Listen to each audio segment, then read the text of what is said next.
Welcome to the Leadership in Law podcast with host Marilyn Jenkins. Cut through the noise, get actionable insights and inspiring stories delivered straight to your ears. Your ultimate podcast for navigating the ever-changing world of law firm ownership. In each episode, we dive deep into the critical topics that matter most to you, from unlocking explosive growth to building a thriving team. We connect you with successful firm leaders and industry experts who share their proven strategies and hard-won wisdom. So, whether you're a seasoned leader or just starting your journey as a law firm owner, the Leadership in Law podcast is here to equip you with the knowledge and tools you need to build a successful and fulfilling legal practice.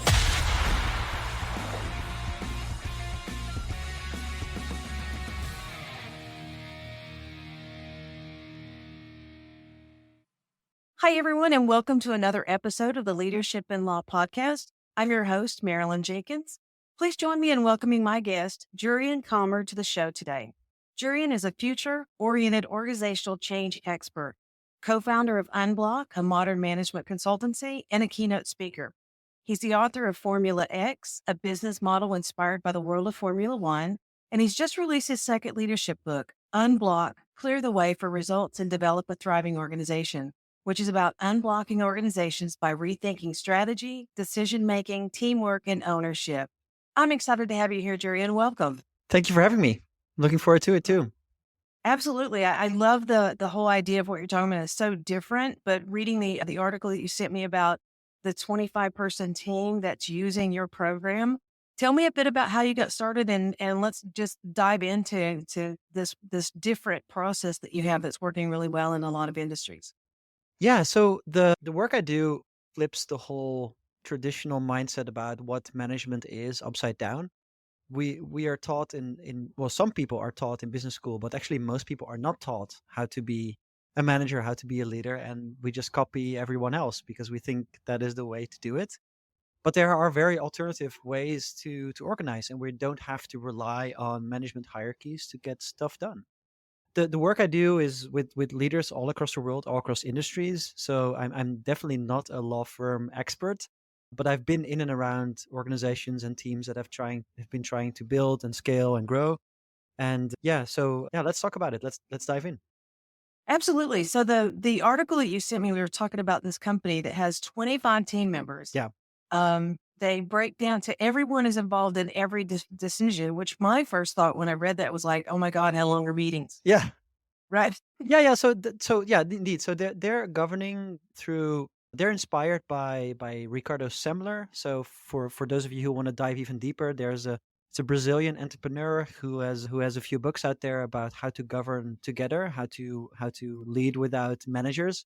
And they're using that. And indeed, the challenge can be if you're deciding everything together, that things can get really long. But you can be smart about it and you can divide and conquer, so to say.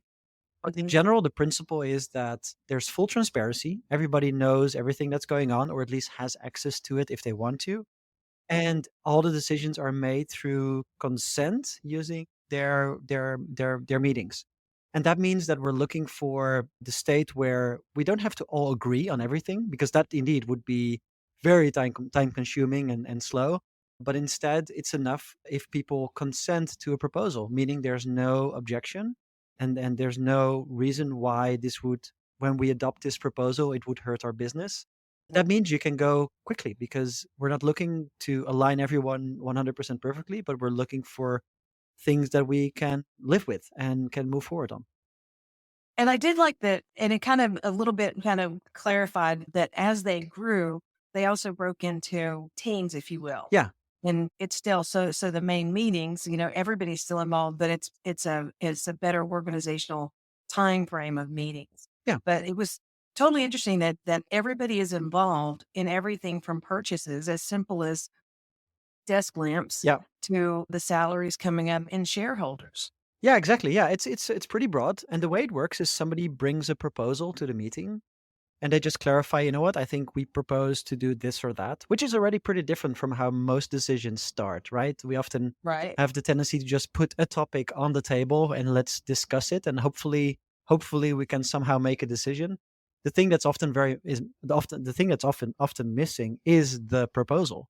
So you ask people to bring a clear proposal of what it is that you propose to do and why, and then that proposal gets inspected by the group and say, can we live with it, or are there any reactions to this, or should we change it?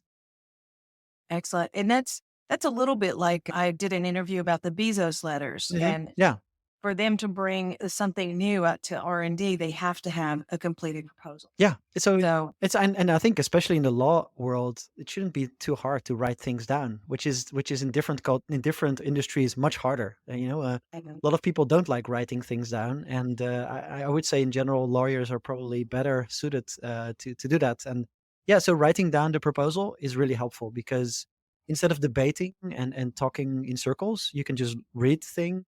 The second step is to ask clarifying questions. So to ask like, hey, does anybody have any clarifying questions about this proposal? Which means like questions to really understand what is written rather than to, give your opinion. And then we wait with giving our opinion until everybody understands the proposal. And then we do a round of reactions. So that's a way to kind of unpack a proposal and make a decision with the group pretty quickly. very good. And talking about customer service, obviously this, we want to make sure that we give outstanding customer service. And how does your system help make sure that we do that? Because I know what we're trying to do is get better results without getting burnout. But ideally, we want to grow, we want to have better customer service. And how does that work whenever everybody's involved in everything? Or is it just the knowledge base? Yeah, so in this system, you don't make all the decisions together every day. These are like the decisions that affect a larger group of people. In the end, in this specific law practice, people like the lawyers are autonomous. They have their own clients, they have their own way of dealing with customers and giving them the service they request. And they don't have to go to this centralized meeting for everything they do. Luckily, like That's that is decentralized. But it's really about all the things that are centralized, and that includes salaries and costs. And that is also pretty progressive about this group, is that they have transparent salaries, so everybody knows exactly what everybody else is making. And to go one step further, every year people propose the salaries that they want to make to each other based on right. I did see knowledge. that. Yeah. That does seem very interesting. Yeah, it's not the managing partner that is deciding this for everyone else, or HR. Like it's a lean structure. What also helps there is that the basic principle is that every hour that you bill, half of that you can keep above a break even point. So they first have to kind of make enough money to get out of the costs, the basic fixed costs. Everything above that, 50% of your billings will be yours. And to keep it balanced in terms of preventing burnout, they also have a maximum amount of hours. So in I know in law firms and in other service firms, that's typical, that some people, they just work like 80-hour weeks or 100-hour weeks. And that is ultimately bad for customer service. But there's this incentive, like if I work more, that I earn more. And they collectively decided to cap that, to make sure that people create a healthy work-life balance. Right. That's interesting. And they're recruiting a younger and more dedicated team members as well. Yeah. Yeah, I think this model really is attractive to younger talent. A lot of the newer generations have been growing up in a less hierarchical way, like with a mindset of high levels of autonomy. And I think that's what you can get if you work here. So they don't have any problems finding the best talent, because people line up to want to work there. Nice. And I did find it interesting, the shareholder. So, like in American law firms, you have equity partners and that sort of thing. And they capped out the number of years to be a shareholder. And I'm wondering what is the reasoning behind that? Can you give us some insight in that? That is also because they want to get more talent into the door. So if you're joining a relatively small law firm and you know that the shareholders are there and that the shareholder pool is not growing, then you don't have the perspective to eventually become a shareholder.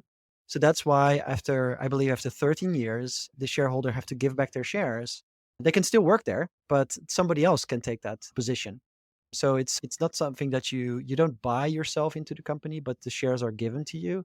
And if you are a shareholder and you meet the criteria of having enough customer base to sustain a group of people, then you can do that. But yeah, it's capped. It's like it's creating a rotation that I think is healthy because it gives people opportunity that may not have the opportunity otherwise. And And I think, yeah, they might then leave the firm because they want to become a shareholder, right? So that's part of the right. idea. Yeah. Right. I mean, I like the idea that it helps you consistently bring in new talent. Yeah. So you're also keeping the business more dynamic and bringing in, you could be servicing a lot more and more diverse clients. Yeah. And, instead of it all being in the old boys club at the top of Exactly. the ladder, so Yeah. you're constantly getting new blood in. I love that. How are you seeing it in other industries? I know you're doing this in other industries in addition to law firms. Yeah, exactly. Yeah, so these kinds of principles they work across every industry. It's often we hear like, yeah, but we are, for example, a highly regulated company, maybe a financial company with lots of laws and regulations, and this won't work for us. Well, we've seen it work everywhere, and I think it works everywhere because they are connected to some of the basic human needs and human principles that we have. It basically says more about the absurdity of most of the traditional management models that we've been dealing with, rather than people are so some people are surprised about these management methods, but in the end, it's how people have worked together in groups thousands of years ago. Like there was no for a long time there was no formal hierarchy. It was sure there were leaders, absolutely, but those leaders would lose their position if they were not doing the right thing, right? So Mm. like the literal meaning of leader means that somebody is, you're only a leader if somebody follows you. So if Right. nobody follows you, you're not a leader. And that has been skewed by this idea of positional managerial authority that we have in most corporations these days, where you are appointed to a certain spot and you're given a lot of authority by default. Nobody has authority until it's given to them, which is an interesting perspective as well, or a principle that I think should be turned upside down. And yeah, that creates lots of unhealthy dynamics where some leaders are not doing the right thing or are not really good for their people, or they're only to satisfy their own personal needs and do not care that much about either employees or customers. So yeah, that's I think we've seen adoption of these ideas across industries, and I think that's one of the reasons for it.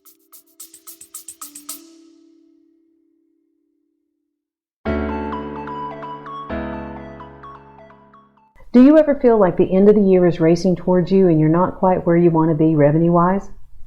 With only a few months left, the pressure to make significant strides can be overwhelming. I get it. Balancing growth, managing a team, and chasing those big goals can leave you feeling stuck or unsure. It's a common struggle and you don't have to navigate it alone. That's why I'm offering a free strategy call. Together we'll identify the specific hurdles you're facing and develop a personalized marketing plan to drive real results. This is your opportunity to turn those challenges into achievements and set yourself up for a powerful year end. Picture this. December arrives and you look back on a year where you achieved more than you thought possible. How would that make you feel? This call is your chance to make that vision a reality. Don't let another day pass by without taking action. Nothing changes until you change it. Are you ready to see what's possible? Click the link in the show notes to book your free discovery call with me now. Let's work together to make these last few months your most impactful yet. Let's seize this opportunity and finish the year strong. I'm here to help you make it happen.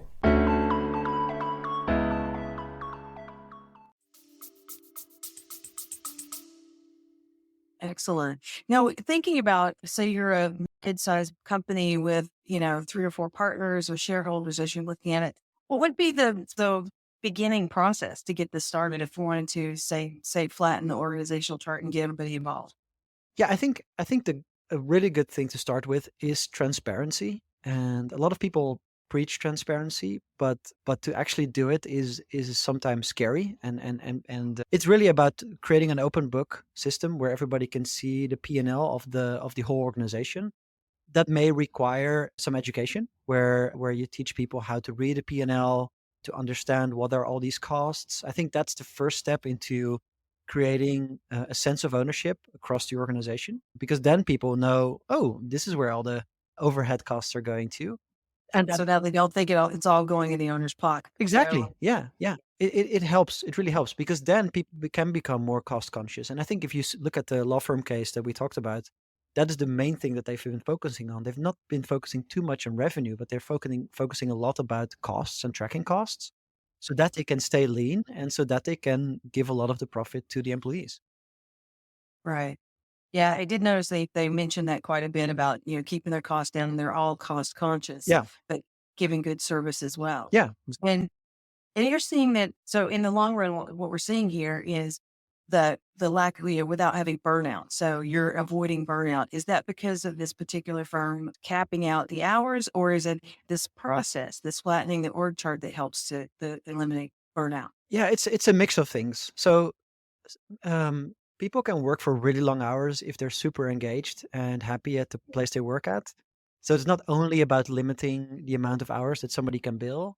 It's definitely a helpful part of it. But so it's both the hours and the level of engagement. So if you work at a workplace where you have a sense of autonomy, but so you're not all every day being told what to do and what not to do, you don't have to ask for permission for everything. That's Right. helpful. The other thing which is helpful is having a sense of ownership, which is like this company is partially mine because every decision we make here has an impact on my bottom line, my personal revenue. So I care about this thing. And if Right. everybody in the organization has the same sense of that they care about this thing, then you can create a community where people are supported and supportive of each other. And that really helps. So it's a mix of those things. The other thing is they have decided not to create any management layers so that you also don't get some of the bad management behaviors that you sometimes have. So that also really helps. So the mix of those things makes a company thrive. It makes the people in there be interested in their job, and it reduces burnout and increases retention. It is very interesting because there, we did talk about people being put in management roles and assigned that, and some just are not leaders. Mhm. Yeah, and that is the big difference there. So, and the transparency, I think a lot of people would be afraid of transparency, and I think you can see both sides of that. They don't want you to see the bottom line of what the profit is, but at the same time, it does give other members of the team more perspective to know what expenses are going on. Yeah, Because I think if you have never been an entrepreneur, you have no concept of what risks are involved yeah. and what the costs are. Yeah, and people will probably appreciate the risks a bit more if it's more transparent. It makes conversations easier. It might create some hard conversations, but also like people will gossip about each other's salary anyway. So That's right. why not just open it up? And it might uncover some inequalities in how you decided about who gets what salary. And I think it's only healthy to have that conversation and to get rid of those inequalities, and increases the ability for everyone to make those salaries independent of your background or your gender, for example, which has been a thing in some workplaces. And the other thing you said about management roles, I think I just want to say, like, I'm definitely not against appointing leaders or having certain leadership roles with a certain responsibility. I think in some cases that can be super healthy. But the way to make it even more healthy is to have those roles be elected by the group. So perhaps if you want to have a, I don't know, head of HR, or depending on what it is that you need, imagine it's the head of HR of a law firm. Why not hold an election and say, hey, who can actually fulfill that role best? Just assuming it's not a full-time job that you hire somebody Mhm. into, but maybe it's a role that somebody can hold for a while. Let's talk about what we expect from that role. Let's talk about who could hold it, and you can set a term: 6 months, 12 months, and after 6 or 12 months you reevaluate, and maybe then it's so that means you can lose your role if you're not doing well, and people can elect someone else. Wow. Yeah. That is very interesting. And I guess when you think about if you decide to move into the unblocked way and you go into the transparency, you'll find out very quickly there's people that their, I want to say morals, but that's not the word I mean, is not a good fit. Yeah. Sure. Yeah, high levels of autonomy and high levels of transparency is not for everyone. It also creates a burden. Honestly, if you show up at a workplace and you suddenly have to think about all the costs and all the potential decisions, and you have to create a proposal to change something, some people just enjoy outsourcing that problem to their manager, basically, and say, you know what, I just complained to you and you fix that problem for me, right? Okay, and I can just focus on my work. That is okay. It's a different flavor, and there's probably something in between that could be healthy, where it's like you don't have to involve everyone for everything. You can kind of elect a committee of people, especially if you're growing. Like, this law firm is only 25 people, but if it's 50 or 100, it becomes harder to sustain an organization where everybody is involved in everything. So you definitely want to create groups. We like to call them circles or sub-teams that are appointed with a certain domain of problem space that they have the authority to make decisions about. And then it becomes a little bit more like a traditional structure. However, everything is still transparent and things can be changed really quickly if needed. So yeah, it's not for everyone. Yeah, but this is incredibly interesting. It's almost like having your entire culture of entrepreneurs working together. Yeah, that's for what it a is. common goal. And I think law firms are especially a good fit for that. Lawyers are used to having their own clientele, basically running their own little mini business inside the bigger framework. So why not treat everyone as an entrepreneur? If you want everybody to be entrepreneurial, well, you should actually give them the opportunity to do so. Exactly. So your book, Unblock, it goes through this whole process, explaining it. Does it also give you stepping stones if you wanted to transition to that? Yeah, absolutely. Yeah, the Unblock book is not an A to Z step-by-step framework to create a law firm that is like this. It's a more like a book of recipes, where it's like, okay, so imagine you're having a hard time making decisions more quickly. The book offers lots of advice, and so you basically skip to the chapter about decision making and you start reading there. Some people might want to work on psychological safety and improving the ability for people to give and receive feedback. Well, then you skip to that chapter and you work on that. So it's a modular book, and it focuses on 6 different areas where you can improve your organization. And but a lot of the underlying principles that we talked about are in there. Also, if you don't want to go all the way, because like 99% of companies are not really ready and willing to fully give every authority to everyone, like the law firm case that we talked about, but are definitely willing to make some steps in that direction. And the book is really for them. It offers lots of ideas of where to start. Excellent. Yeah, I did notice in that it was broken down into those different parts, so you can go straight to what you're interested in working on. Yeah, exactly. I like that. And you can get the book at unblockbook.net. Yeah, exactly. It's on Amazon as well if you want to go there directly. So yeah, it should be easy to find at Amazon. It's nowhere else. Like, everything is on Amazon these days. So it is on Amazon, correct? Excellent. Well, it's quite interesting, and I hope people go out and get your book and just see what you can do to make your business more transparent and get people more engaged. You're going to grow and your team is more engaged. I know our listeners might want to catch up with you and connect with you. Where would be the best place for them to do that? Yeah, I'm pretty active on LinkedIn, so you can punch in my first and last name. And I also offer a newsletter, and the link is on my personal website, jurriaankamer.com. Okay, great. And I'll make sure we have those links in the show notes. So this has been a very interesting conversation. I love the idea of Unblock, clearing the way for results and develop a thriving organization. That's great. Thank you so much for your time today. This has been interesting. Thank you, Marilyn. I love the conversation. Thanks for joining me today for this episode. As we wrap up, I'd love for you to do 2 things. First, subscribe to this podcast so you don't miss an episode. And if you find value here, I'd love it if you would rate it and review it. That really does make a difference in helping other people to discover this podcast. Second, you can connect with me on LinkedIn to keep up with what I'm currently learning and thinking about. And if you're ready to take the next step with a digital strategist to help you grow your law firm, I'd be honored to help you. Just go to lawmarketingzone.com to book a call with me. Stay tuned for our next episode next week. Until then, as always, thanks for listening to Leadership in Law Podcast, and be sure to subscribe wherever you listen to podcasts so you don't miss the next episode. Welcome to the Leadership in Law Podcast with host Marilyn Jenkins. Cut through the noise, get actionable insights and inspiring stories delivered straight to your ears. Your ultimate podcast for navigating the ever-changing world of law firm ownership. In each episode, we dive deep into the critical topics that matter most to you, from unlocking explosive growth to building a thriving team. We connect you with successful firm leaders and industry experts who share their proven strategies and hard-won wisdom.